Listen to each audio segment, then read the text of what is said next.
The following is a commentary I wrote for the University Times newspaper of California State University, Los Angeles, or Cal State L.A., back in October of 1989.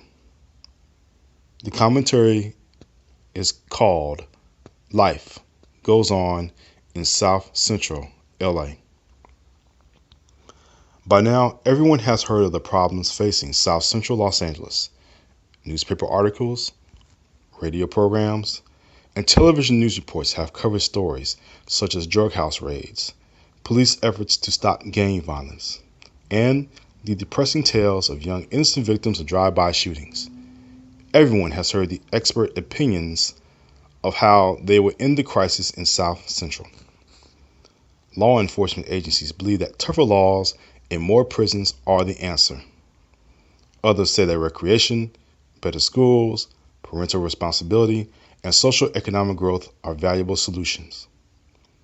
While many of these experts discuss and debate ideas and plans to cure the ills affecting South Central, life goes on.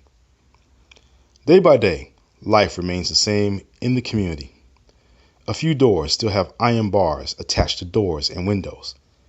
Graffiti, with the names of neighborhood gangs, can be seen on the walls of several shops. Weeds continue to grow in empty lots where buildings once stood. And then there are the old deserted buildings, unused, boarded up, decaying. I wonder if ancient structures such as the now abandoned Balboa Theater in South Central were still in operation. Could it be the place where a young man or woman looking for a job could get it instead of going into the drug business? Could it be the place for families who live in the community to watch a movie without traveling far from home? Today, the doors of the Balboa are closed.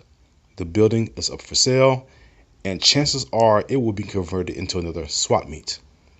Another piece of history of South Central lost.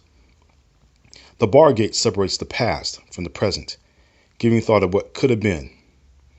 It is the same story for all of the deserted buildings that used to be grocery and department stores, bowling alleys, etc. Images of what could have been. However, the media doesn't show that side of South Central as often as it does the gangs and drugs. The one thing people outside the community know about it is that it's a bad place and that they should avoid it as much as they can. The only time they do pass through, they are headed to either the Coliseum or the Great Western Forum to catch a sporting event. Those who live outside South Central don't look at it as a place that is suffering.